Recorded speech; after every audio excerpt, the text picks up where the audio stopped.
बिस्मिल्लाहिर्रहमानिर्रहीम, अस्सलाम वालेकुम पाकिस्तान। ये है वॉइस ऑफ फ्री पाकिस्तान। मैं हूं हैदर मेहदी। मेरा प्रोग्राम देखने का बहुत बहुत शुक्रिया नाज़रीन। पाकिस्तान में, पाकिस्तान के बाहर देखने का बहुत शुक्रिया। आपके कमेंट्स, आपकी क्रिटिसिज्म, आपकी दुआओं का बहुत शुक्रिया। खास तौर पे मेरे पेट्रन्स का बहुत शुक्रिया, जिसके बगैर ये जिहाद जारी नहीं किया जा सकता था।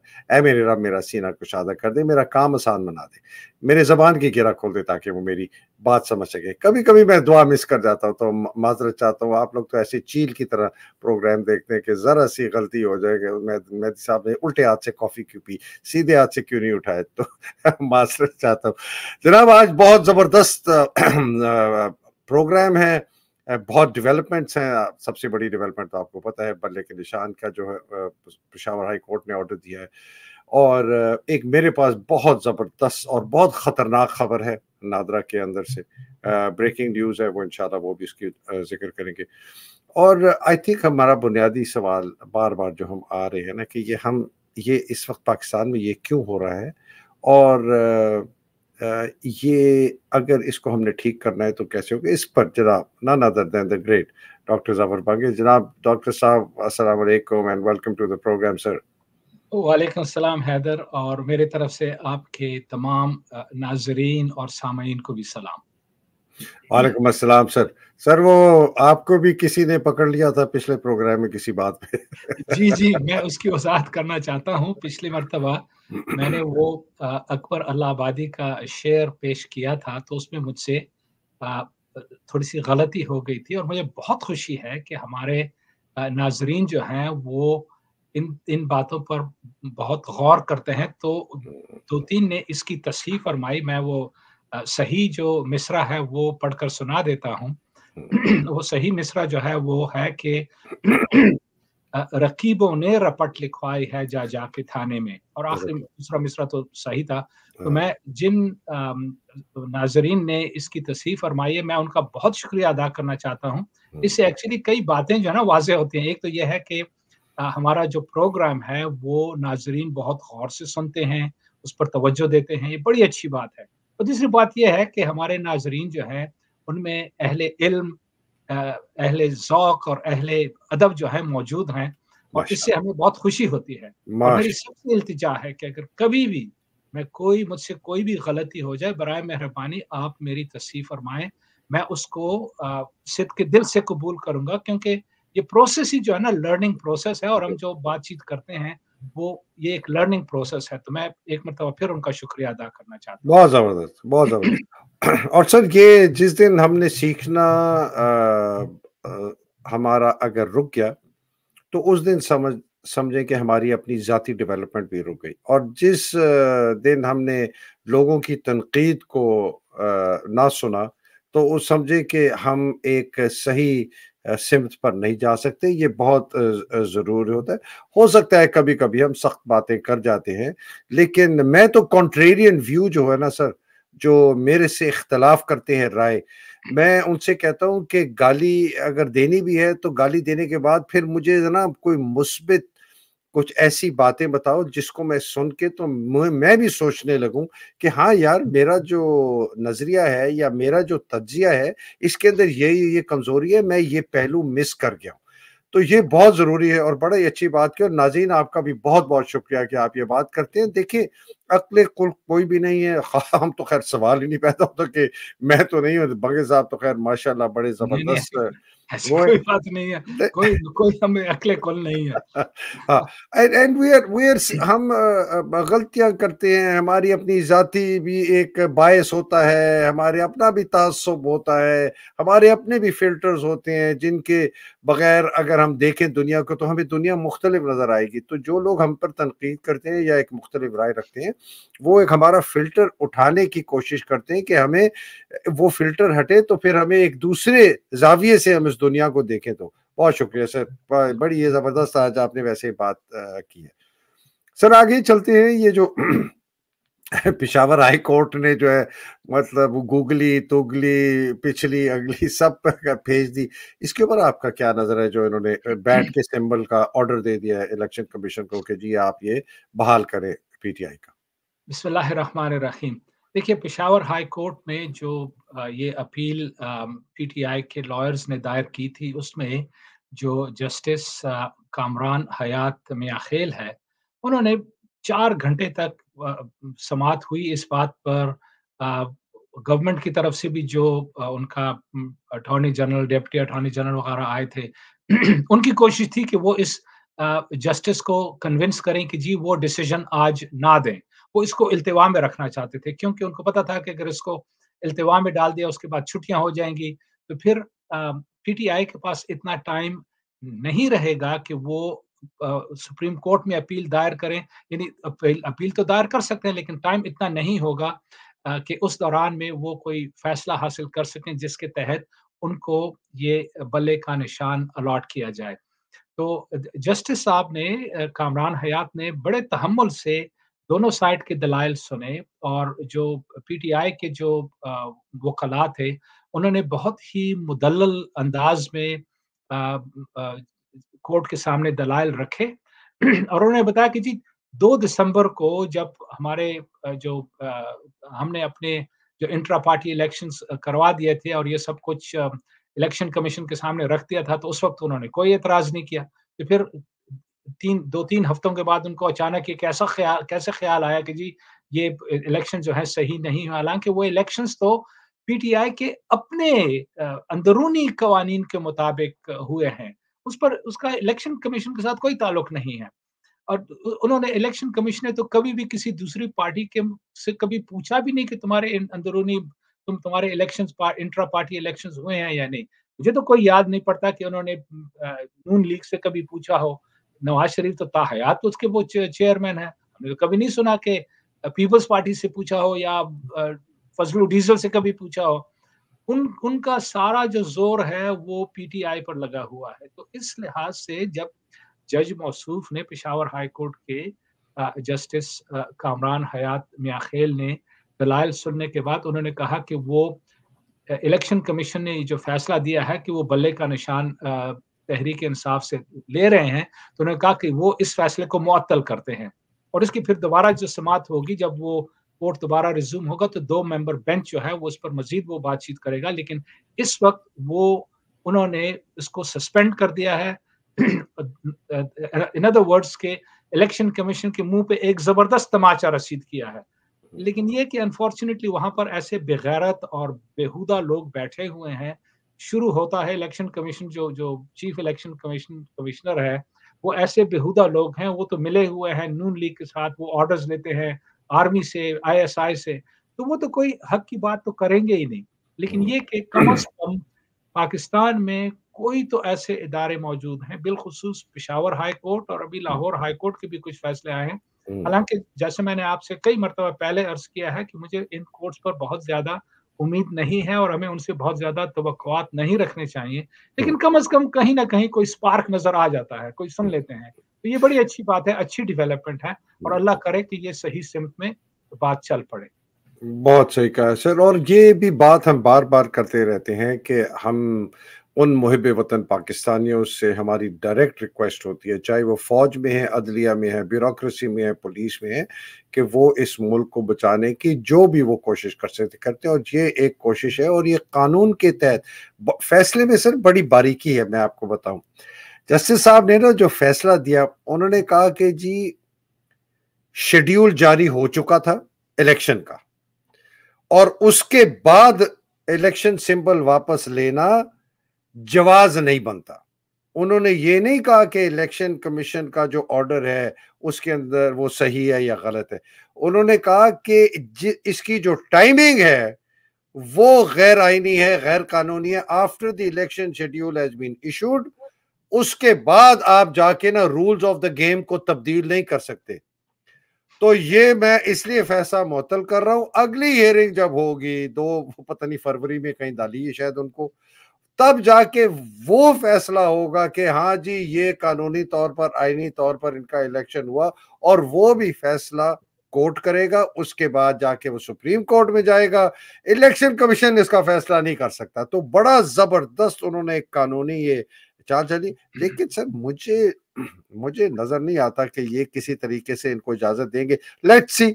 अब लेकिन ये आपकी बात सही है कि ऐसे भी हमारे इदारों में अब फाइट बैक कर रहे हैं, تو یہ بڑی اچھی بات ہے سر. دوسری جو بات اس سے جڑی ہوئی تھی وہ یہ تھی کہ حالانکہ پی ٹی آئی کے سب سے زیادہ کو 2400 سے زیادہ لوگوں نے 780 یا 789 شاید سیٹس ہیں ٹوٹل پروونشل اسمبلی کی, اور اس کے دوسرے نمبر پر نون لیگ ہے. لیکن جو چند نام میرے سامنے ہیں, زرتاج گل جو ہے وہ ہو گئی, پھر آپ کا حلیم عادل شیخ ہو گیا سندھ کے اندر, محمود الرشید کے کاغذات ابھی تک نہیں گئے.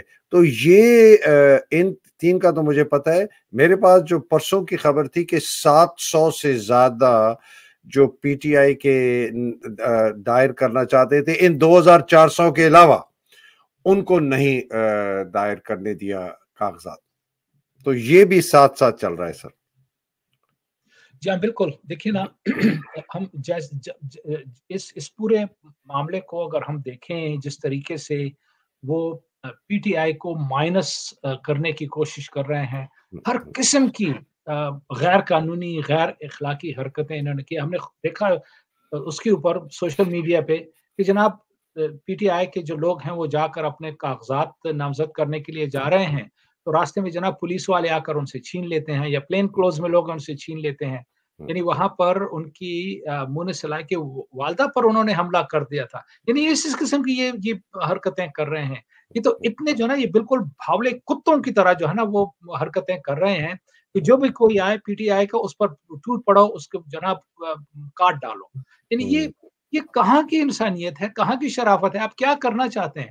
اگر آپ اس قسم کی حرکتیں کر رہے ہیں تو یہ پورے الیکشن کا ڈھونگ بچانے کی ضرورت ہی کیا ہے؟ یہ دیکھیں نا, ایک طرف تو کہتے ہیں کہ جی ہم الیکشن کرانا چاہتے ہیں, اور وہاں پر کورٹ نے بھی فیصلہ دیا کہ جی یہ انتخابات جو ہیں صاف اور شفاف ہونے چاہیے. اب ارے بھائی, اس قسم کے کیا یہ صاف اور شفاف انتخابات کی طرف آپ جا رہے ہیں کہ پی ٹی آئی کے جو لوگ آ رہے ہیں وہ اپنے نامینیشن پیپرز لے کے آ رہے ہیں, راستے میں آپ ان سے وہ نامینیشن پیپرز چھین لیں؟ یعنی 2-3 دن پہلے وہاں پر لاہور میں 2-3 جو وہاں وہ ہیں الیکشن کمیشن کے آفیسرز ہیں, انہوں نے باقاعدہ طور پر خط لکھا کہ جی یہاں پر پولیس والے جو ہیں ہمارے راستے میں رکاوٹیں ڈال رہے ہیں, وہ ہمیں اپنا قانونی حق ادا کرنے کی اجازت نہیں دے رہے. یعنی پولیس کا کیا تعلق ہے اس کے ساتھ؟ پولیس کو تو دفع ہونا چاہیے, ان کو تو سیکیورٹی پرووائڈ کرنی چاہیے. وہ غنڈوں کی طرح حرکتیں کر رہے ہیں, اور ہے ایکچولی پنجاب پولیس میں تو سب غنڈے بھرے ہوئے ہیں, اس میں تو کسی کو شک نہیں ہے. 30 سال تک یہ نون لیگ نے قاتلوں کو, اجرتی قاتلوں کو, ڈکیتیوں کو, چوروں کو جیلوں سے نکال کر پولیس میں بھرتی کیا. اچھا, ان لوگوں کو جب آپ پولیس کی وردی پہنا دیتے ہیں تو آپ ان سے کیا توقع کرتے ہیں؟ یہی جو ہے نا مسئلہ, یہ اس کے متعلق حبیب جالب کا ایک شعر ہے, امید ہے کہ میں کوئی غلطی صحیح پڑھ.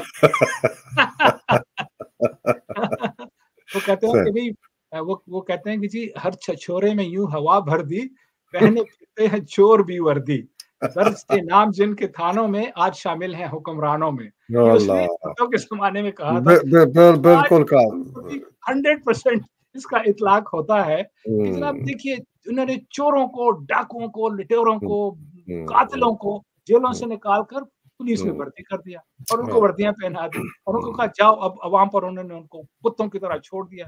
یہ جو حرکتیں کر رہے ہیں بالکل, یعنی وہ پورے جو ہے نا پورا جو پروسیس ہے نا اس کو انہوں نے اتنا گندا کر دیا ہے کہ یعنی ایک عام آدمی سر پکڑ کر بیٹھ جاتا ہے کہ کر کیا رہے ہیں یہ لوگ.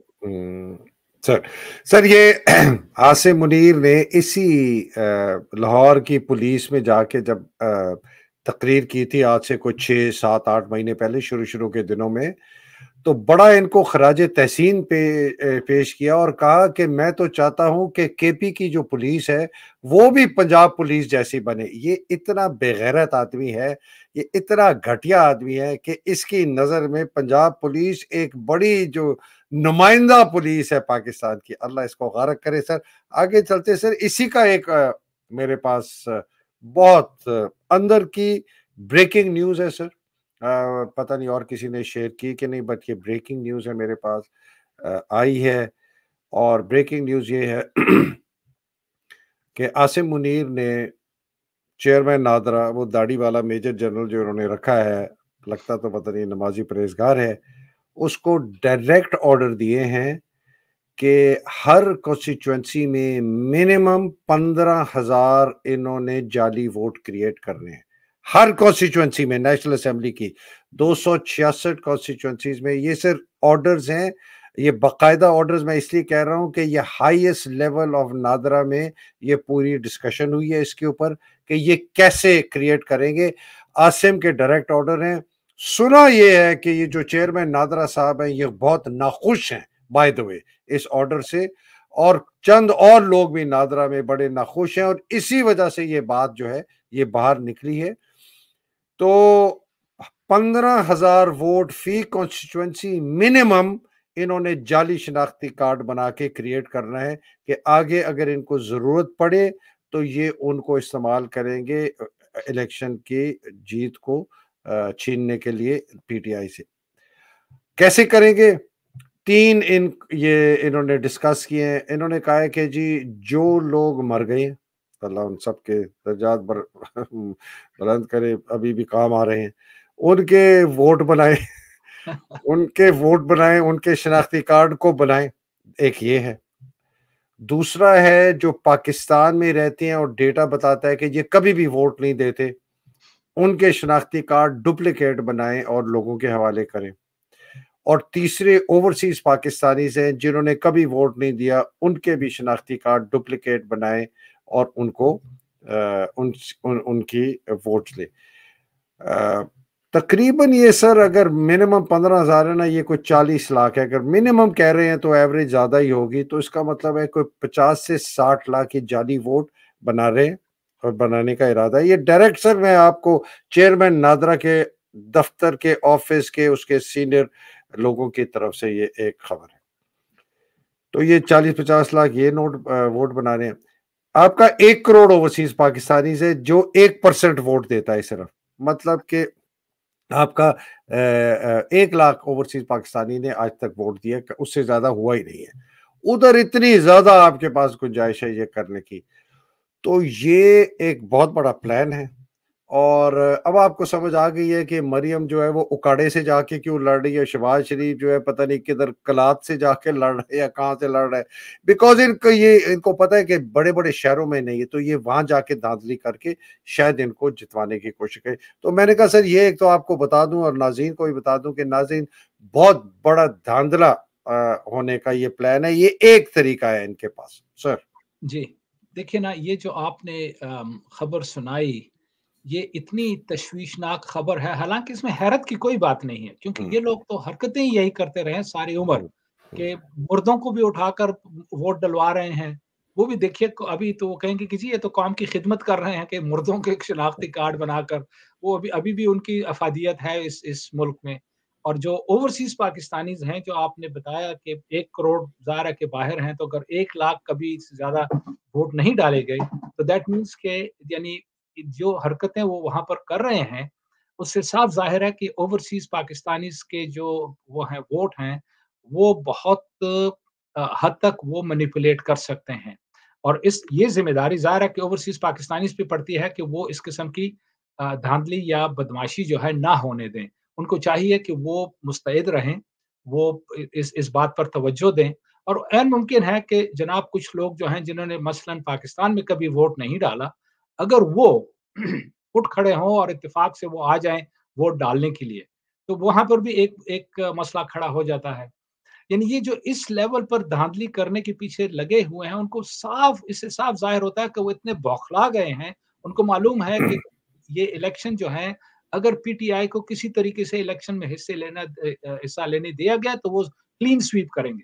جیسے آپ نے فرمایا کہ جو نواز شریف جو لاہور کی کسی کنسٹیٹوئنسی سے وہ جا کر مانسیرا میں لڑ رہا ہے, کلات میں لڑ رہا ہے.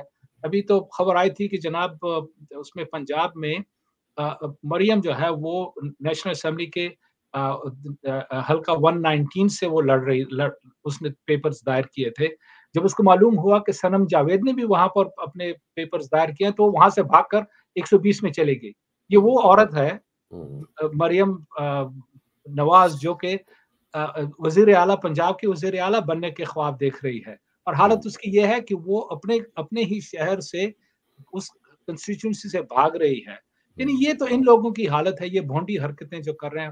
मतलब ये है कि जो कुछ भी आपने फरमाया, इससे साफ ज़ाहिर होता है कि ये इस इलेक्शन को चोरी करने के पीछे तुले हुए हैं, हुँ, और वो बिल्कुल ही नहीं चाहते कि कोई शफ़ाफ़ और शफ़ाफ़ इंतख़ाबात हों। जैसे हुँ, कि सुप्रीम कोर्ट ने ऑर्डर दिया है, ये कोई हुँ, सुप्रीम कोर्ट की बात मानने के लिए तैयार नहीं है। ये जो हुँ, हरकतें कर रहे हैं, इससे साफ ज़ाहिर होता है कि वो अपनी मनमानी से इन चोर, डाकू, लुटेरों को दोबारा मुल्क पर मुसल्लत करना चाहते हैं। तो सवाल तो ये पैदा होता है कि भई आप इनको मुल्क पर मुसल्लत करना चाहते हैं, आपका मकसद क्या है? आप क्या हासिल करना चाहते हैं? ये जो हालत पिछले 20-21 महीनों में इस मुल्क की कर दी है तुम लोगों ने, इन्हीं डाकू लुटेरों ने, चोरों ने, हुँ, तो हुँ, अगर उनको दोबारा आप मुसल्लत कर देंगे तो वो क्या तीर मार लेंगे, क्या कर लेंगे? वो तो हुँ। मुल्क को तबाह ही करेंगे, और क्या हो सकता है?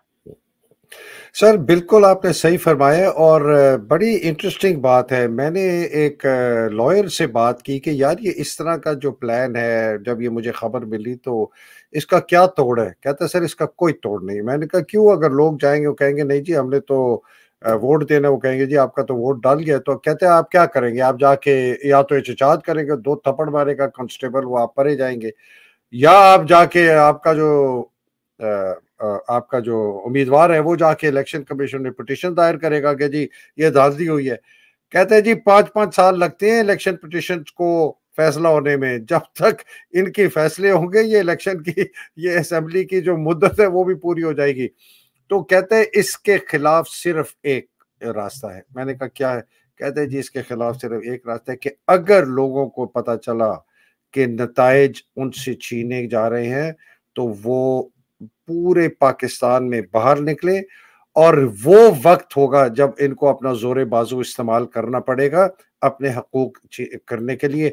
वरना अगर इन्होंने इलेक्शन के ये रिज़ल्ट को मान लिया और इजाज़त दे दी, तो ये पाकिस्तान जो है ना फिर ये बचेगा नहीं। इलेक्शन के दिन, इलेक्शन की रात, इलेक्शन के अगले दिन की सुबह पूरे पाकिस्तान को बाहर निकलना है, पूरे पाकिस्तान में एहतजाज होना है, पूरे पाकिस्तान में इन्होंने रिटर्निंग ऑफिसर और डिस्ट्रिक्ट रिटर्निंग ऑफिसरों को अपने दफ्तरों से निकलने नहीं देना जब तक जो असल फैसला है वो ना हो। सर इसके अलावा जो है ना कोई नहीं है। ये आसिम मुनीर और इसकी फौज और इसके जर्नैल और इसके चेले सियासतदान, ये मोहसिन नकवी, ये सिकंदर राजा, ये फायज ईसा, ये नहीं छोड़ेंगे सर पाकिस्तान को। और जब तक इनको कुत्तों की तरह नहीं लटकाना, मैं कहता हूं कुत्तों की तरह लटकाना, इसलिए ये चौ चौ करेंगे और टांगे मारेंगे, जब तक ये नहीं लटकेंगे ये निजाम नहीं बदलेगा। तो अगला सर आ गया निजाम। इलेक्शन हो भी गया, इमरान जीत भी गया, let's say fair and free, 2/3 मिल भी गए, ये हालात बदलेंगे सर? बिल्कुल नहीं। देखिए, मैं आपसे अर्ज़ करूँ कि मैं बार-बार ये बात करता हूँ कि ये निज़ाम जो है बिल्कुल ही न सिर्फ़ ये कि नाक़िस है, ये बहुत ही गंदा निज़ाम है। हम्म, मैं आपको मिसाल देता हूँ, बिल्कुल अगर हम समझें कि ये निज़ाम जो है ना एक गार्बेज का डंप है। सर। अच्छा, उस गार्बेज के डंप से अगर आप कुछ कीड़े-मकोड़े निकाल लें, कुछ चूहे उठाकर मार दें, और आप उस गार्बेज के डंप के ऊपर आकर खड़े हो जाएँ, तो क्या ये हम तसव्वुर कर लें कि जनाब उसके बाद वहाँ पर और कीड़े-मकोड़े नहीं पैदा होंगे उसी गार्बेज डंप में? हम्म, वही जो है और चूहे वहाँ से नहीं निकलेंगे। हम्म, मकसद जो है ना उस गार्बेज डंप को मुकम्मल तौर पर हटाना है। ये हमारा पूरा निज़ाम जो है ना वो गार्बेज डंप की तरह गंदा वो है निज़ाम है। हम्म, ये फ़िल्थ है, उस फ़िल्थ को हटाना पड़ेगा। हम्म, ये नहीं कि जी आप कहें कि जी हम उसके ऊपर आकर बैठ जाएँगे और फिर ऊपर से हम अंदरूनी तौर पर उसकी सफाई करेंगे। ये कभी नहीं हुआ, तारीख में कभी नहीं हुआ, ना कभी हो हम्म, सकता है। देखिए, अगर हम अपने आप को मुसलमान कहते हैं ना, तो अल्लाह ताला ने कुरान में और हमें बताया है कि भई हुज़ूर सल्लल्लाहु अलैहि वसल्लम हमारे लिए एक नुमाइंदा। मिसाली नमूना हैं। हुज़ूर सल्लल्लाहु अलैहि वसल्लम जब मक्का में थे तो आपने क्या किया? 13 साल तक आपका जो मैसेज था वो बहुत ही स्ट्रेट फॉरवर्ड था। एक आइडियोलॉजिकल चैलेंज था जो आपने जो मक्का का निज़ाम था उसके खिलाफ दिया। मक्का में ज़ाहिर है कि वो आइडल वर्शिप, वो बुतों को पूजा करते थे। लेकिन बुत जो थे वो सिर्फ़ ये एक मज़हबी त्योहार मसला नहीं था, बल्कि उनका पूरा सिस्टम जो है इन बुतों के तहत इवॉल्व हुआ था। उनके इकोनॉमिक इंटरेस्ट, उनके पॉलिटिकल इंटरेस्ट, उनके सोशल इंटरेस्ट वगैरह वो इसके गिर्द घूमते थे। हुज़ूर सल्लल्लाहु अलैहि वसल्लम ने कहा कि जनाब सिर्फ़ एक अल्लाह है, तौहीद, और यही आप कॉन्स्टेंटली ये मैसेज देते रहे। अच्छा, मक्का में एक इदारा हुआ करता था जिसको दारुल नदवा कहते थे। ये इदारा जो है हुज़ूर सल्लल्लाहु अलैहि वसल्लम के जद अमजद उन्होंने कुसै जो थे उन्होंने इसको कायम किया था। और दारुल नदवा में मक्का के एलीट जो थे वो आकर अपने मामलात डिस्कस करते थे। मैंने सीरत की सारी किताबें छान मारी हैं, जितनी मुझे मिली हैं, अल्हम्दुलिल्लाह मैंने उस पर बहुत जो है ना रिसर्च की है। मुझे कहीं पर भी कोई थोड़ा-सा भी जो है ना एविडेंस नहीं मिला कि हुज़ूर सल्लल्लाहु अलैहि वसल्लम ने कभी भी अ, मक्का के एलीट से ये दरख्वास्त की हो कि मुझे दारुल नदवा में तकरीर करने की इजाज़त दी जाए। आपने उसके बरअक्स जो है दारुल अरकम एक इदारा कायम किया। दारुल अरकम क्या था? बेसिकली अरकम मक्का में एक मुसलमान था जिसका घर था, वो उसने वक़्फ़ कर दिया हुज़ूर सल्लल्लाहु अलैहि वसल्लम के लिए। और वो जो सहाबाए कराम थे, गिने-चुने चंद ही थे, वो वहाँ पर आकर मिलते थे चोरी-छुपे और वहाँ पर हुज़ूर सल्लल्लाहु अलैहि वसल्लम उनको इस्लाम सिखाते थे, कुरान सिखाते थे। यानी देखिए हुज़ूर सल्लल्लाहु अलैहि वसल्लम ने एक अलग इदारा कायम किया। आपने वहाँ के दारुल नदवा में कभी भी दरख्वास्त नहीं डाली, ना कभी कहा कि जी मैं दारुल नदवा में शामिल हो जाऊँगा और वहाँ फिर मैं इस सिस्टम को टेक ओवर कर लूँगा। तो ये जो है हमारे सामने हुज़ूर सल्लल्लाहु अलैहि वसल्लम की मिसाल है और हुज़ूर ही ने हमें सब कुछ सिखाया है कि हम कुरान पर किस तरह अमल करें और आगे कैसे बढ़ें। जब हुज़ूर सल्लल्लाहु अलैहि वसल्लम ने और सहाबाए कराम ने हिजरत फरमाई, आप मदीना तशरीफ ले गए, वहाँ पर आपको एक बेस मयस्सर हो गया। तब जो है उनकी जो फिज़िकल जो जिद्दोजहद है, वो फिर वहाँ से शुरू हुई। तो मेरी देखिए मैं चाहता हूँ कि हमारे जो पीटीआई के जो लीडर्स हैं, बशमूल इमरान खान और उनके रफ़क़ा, मैं उनकी बहुत इज़्ज़त करता हूँ। इन लोगों ने बहुत कुर्बानियाँ दी हैं। मैं उनको बिल्कुल यानी मैं तो उस लेवल का बिल्कुल नहीं हूँ कि मैं इतनी कुर्बानी दे सकूँ। लेकिन मेरी उनसे गुज़ारिश है, इस्तिदा है कि वो हुज़ूर सल्लल्लाहु अलैहि वसल्लम की सीरत को सही मानों में पढ़ें, सीखें और समझें कि हुज़ूर सल्लल्लाहु अलैहि वसल्लम ने क्या किया था और किस तरह आप तब्दीली लेके आए थे। उसके बगैर कोई चारा नहीं है। ये कू वगैरह और ये जो अंदर से घुसकर और आप अंदर से सिस्टम को चेंज करें, मुमकिन नहीं है। सिस्टम बहुत बड़ी चीज़ होती है। आप अंदर उसके घुसकर उसको अंदर से चेंज नहीं कर सकते। ख़ास तौर पर ये पाकिस्तान में जो गलीज़ सिस्टम है, वो तो है ही अवाम दुश्मन सिस्टम। आप उसमें घुसकर जो है ना ये तवक्को रखना बिल्कुल बेमायनी है। लेकिन आप पिछले हमने देखा जब इमरान खान की साढ़े 3 साल की हुकूमत थी, उन्होंने कितना कितना कुछ करने की कोशिश की, कितने यानी अवाम के लिए और कितना कुछ कर दिखाया, कितना कुछ कर कर भी दिखाया। दिखाया। बिल्कुल, कितना कुछ कर भी दिखाया। लेकिन अल्टीमेट रिज़ल्ट क्या निकला कि जनाब फ़ौज का उठा जो के बाहर फेंक दिया। बिल्कुल, ऐसे पकड़ कर उठा के बाहर फेंक दिया। आई मीन उस कमबख्त को बाजवा क्या क्या उसके बाजवा के बाप का मुल्क है ये?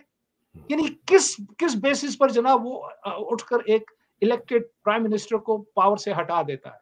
देखिए ये जो चीज़ें हैं ना लोगों को समझनी चाहिए कि जब तक हम इस सिस्टम को उखाड़ फेंक नहीं फेंकेंगे और ये आर्मी की जो ताकत है ना उसको नहीं तोड़ेंगे, ये कभी तरक्की कर ही नहीं सकता मुल्क। बल्कि खदशा ये है खुदा ना करे कि ये मुल्क बच ही नहीं सकता जिस किस्म की ये हरकतें कर रहे हैं। अब देखिए ना आप इन चोरों चक्कों बदमाशों को दोबारा अगर पावर में लेके आ गए, तो वो क्या करेंगे? अभी तक उन्होंने क्या किया? जाकर दुनिया से भीख माँगेंगे, दुनिया उनको भीख क्यों देगी?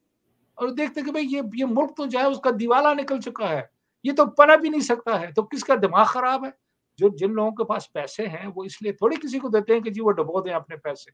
वो तो पैसों को चाहते हैं कि उनके पैसे जो हैं उससे कोई ग्रोथ हो, उनको प्रॉफिट मिले उनसे, बजाय इसके कि एक कंगाल लोगों के चोर उचक्के के लोगों के हाथों में दे दें। और अगर सपोज़ वहाँ पर आपके यहाँ मसलन पीटीआई पावर में आ भी गई, तो फिर भी एक्चुअल ताकत जो है वो आर्मी के हाथ में होगी। तो जब आर्मी के हाथ में ताकत है, आप अगर वहाँ आ भी गए पावर में, तो आप क्या करेंगे फिर? या तो आप जो है आर्मी जो ऑर्डर्स देते हैं उसको फॉलो करें, या अगर वो आप फॉलो नहीं करते, तो आपको वो उठाकर बाहर फेंक देंगे।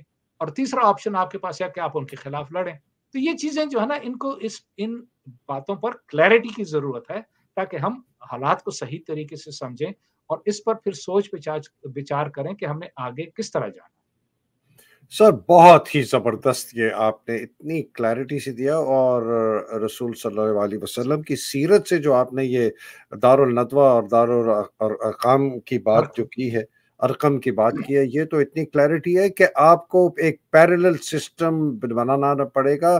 آپ کو اس غلیظ سسٹم سے امید مت رکھیں کہ اس میں جا کے آپ اس کو ٹھیک کریں گے، یہ وہ نہیں ہو سکتا. ہم نے پچھلے دیکھ لیا عمران نے 3.5 سال میں. سر ایک ہم پڑھا کرتے تھے میزلوز ہائرارکی آف نیڈز کہ انسان کی کیا ترجیحات ہوتی ہیں زندگی میں. اب یہ جو ہمارے موجودہ حالات ہیں اس میں تھوڑا سا اس کو بیان کرنا چاہتا ہوں آپ کی خدمت میں، پھر آپ بتائیے گا، اور اگر ہو سکے تو ہماری اسلامی تاریخ سے اور رسول کی سیرت سے بھی ہمیں کچھ تھوڑا بتائیے گا. کہ سر سب سے فنڈامنٹل چیز جو مجھے نظر آتی ہے انسان کے لیے وہ ہے اس کی آزادی. آزادی کے بعد وہ کہتا ہے کہ جی میرے جو ہے نا میری جان اور مال کا تحفظ، میری سیکیورٹی. پھر وہ کہتا ہے کہ جی میرے پیٹ میں کہیں سے روٹی آ جائے، ٹھیک ہے، سروائیول کے لیے.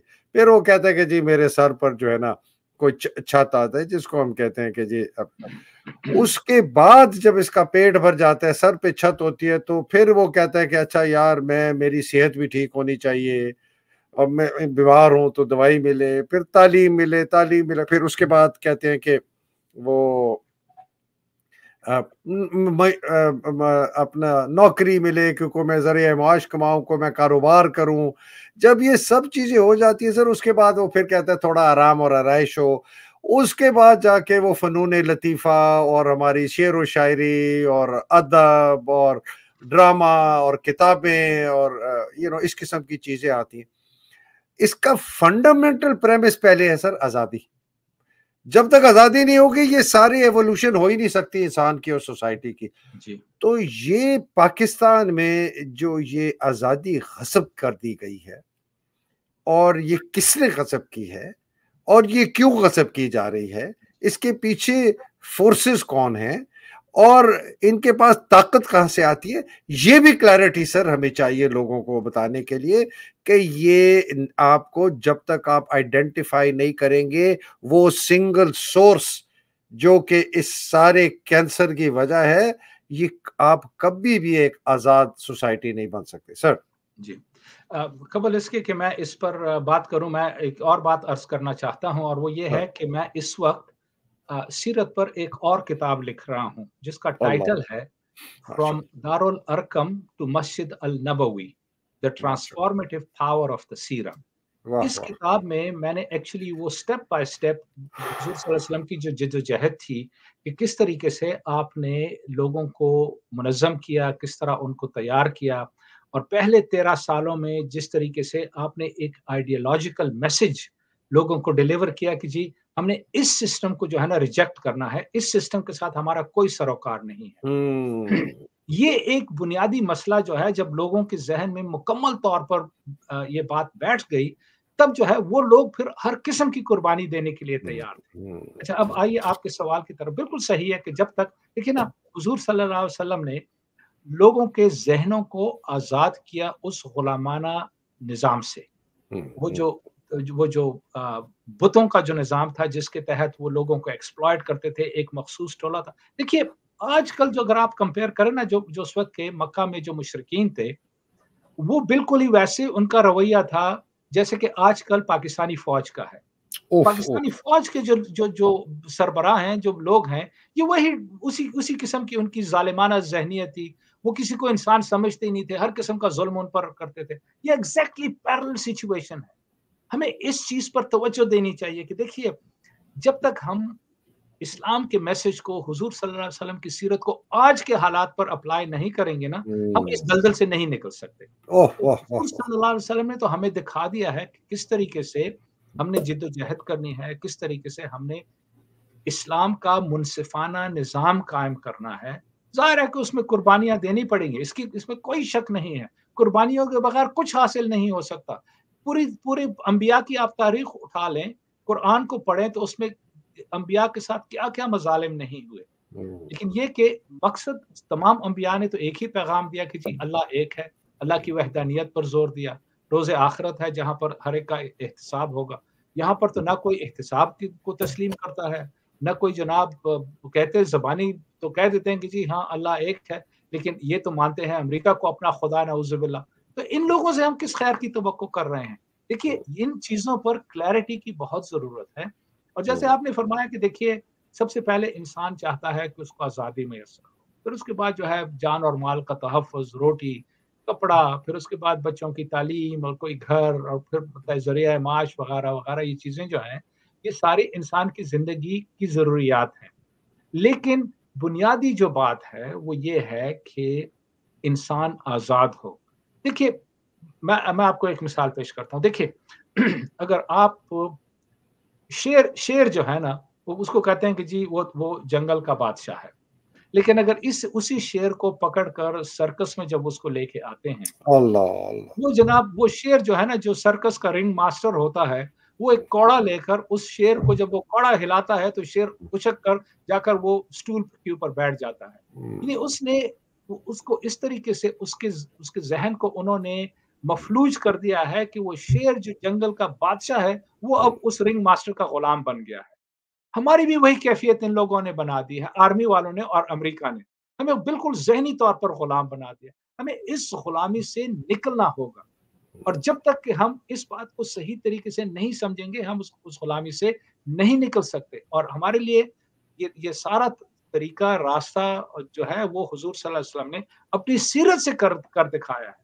تو ہمارے پاس تو کوئی جواز ہی نہیں بنتا کہ جناب ہم کوئی اور طور طریقے استعمال کریں اور حضور صلی اللہ علیہ وسلم کی سیرت کو چھوڑ دیں۔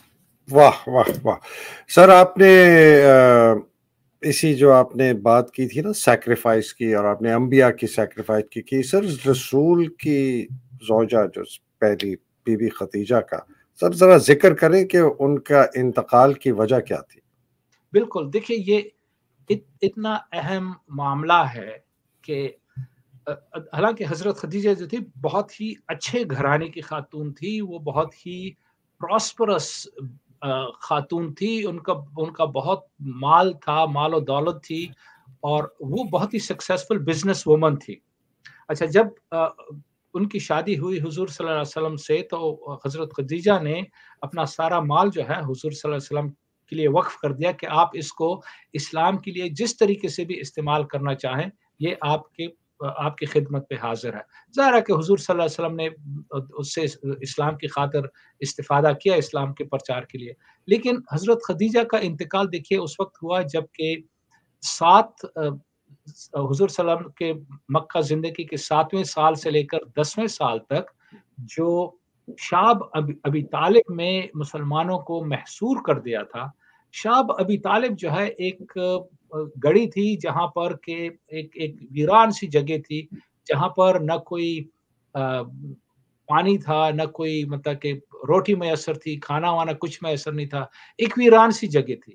اور 3 سال تک مسلمان جو ہیں اس میں محصور رہے۔ وہ اپنا پیٹ بھرنے کے لیے جڑی بوٹیوں کے وہ پتے کھاتے تھے، اور اگر کہیں کوئی تھوڑا بہت پانی مل جاتا تو اس پر گزارا کرتے تھے۔ اسی وجہ سے حضرت خدیجہ کی صحت اتنی خراب ہوئی کیونکہ وہ معمر خاتون تھی۔ اب یعنی ان کی جو ہے اس وقت عمر تقریباً کوئی 65 سال تک پہنچ چکی تھی، جب وہ جو ان کو جو اس میں بسیج کیا گیا تھا، جب وہ ختم ہوا 10ویں سال میں، تو ان کی صحت اتنی خراب ہو چکی تھی کہ وہ مزید جی نہ سکی اور وہ رحلت فرما گئی۔ اور اس کا دکھ حضور صلی اللہ علیہ وسلم کو اتنا ہوا کیونکہ حضور صلی اللہ علیہ وسلم کی ساری زندگی جو ہے، جب حضرت خدیجہ کے ساتھ جو گزری تھی، 25 سالہ زندگی جو ان کی شادی کی تھی، ازواجی زندگی، وہ اس میں حضرت خدیجہ نے حضور صلی اللہ علیہ وسلم کی ہر قسم کی خدمت کی، اور سب کچھ حضور پر انہوں نے قربان کر دیا تھا۔ لیکن یہ جو ان کو محصور کر دیا گیا تھا، تو اس کی وجہ سے ان کی صحت اتنی خراب ہو گئی کہ وہ بیچاری مزید جی نہ سکی۔ اور اسی کے چند ہفتوں کے بعد پھر ابو طالب جو تھے حضور صلی اللہ علیہ وسلم کے چچا، جو ان کے پروٹیکٹر تھے، ان کا بھی انتقال ہوا۔ تو یہ دونوں عظیم ہستیاں جو ہیں وہ اسی وجہ سے کہ ان کو جس طریقے سے سیج کیا گیا تھا، جس طریقے سے ان کو وہاں پر جس حالت میں رکھا گیا تھا، یہ جو ہے یہ ان کے موت کا سبب بنے۔ بالکل سر، اگر آسان لفظوں میں کہا جائے، وہ جو ہے سٹارویشن سے ان کا انتقال ہوا تھا۔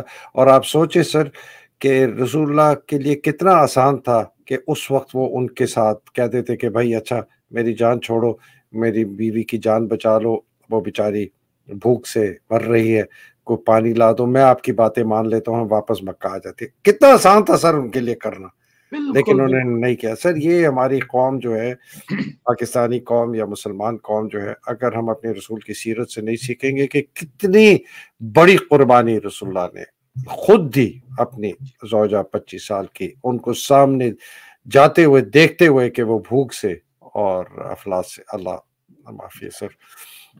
بہت شکریہ سر. اللہ سبحانہ تعالیٰ آپ کو حفظ و امان میں رکھے، پاکستان کو اپنے حفظ و امان میں رکھے، پاکستان کی جو حقیقی آزادی کی جنگ لڑنے والے ہیں ان کو حفظ و امان میں رکھے. ہمیں اتنی طاقت دے اس قوم کو کہ ہم اس نظام کو نکال کے توڑیں اور ایک اچھا نیا نظام بنائیں، اپنی رسول کی سیرت پہ، صلی اللہ علیہ وسلم کی سیرت پہ عمل کریں. اور جو بیچارے شہید ہو گئے، اللہ سبحانہ تعالیٰ کے درجات بلند کرے. جو بیچارے قید میں ہیں مصیبتوں میں، ان کی مصیبتیں آسان کرے. پاکستان زندہ باد.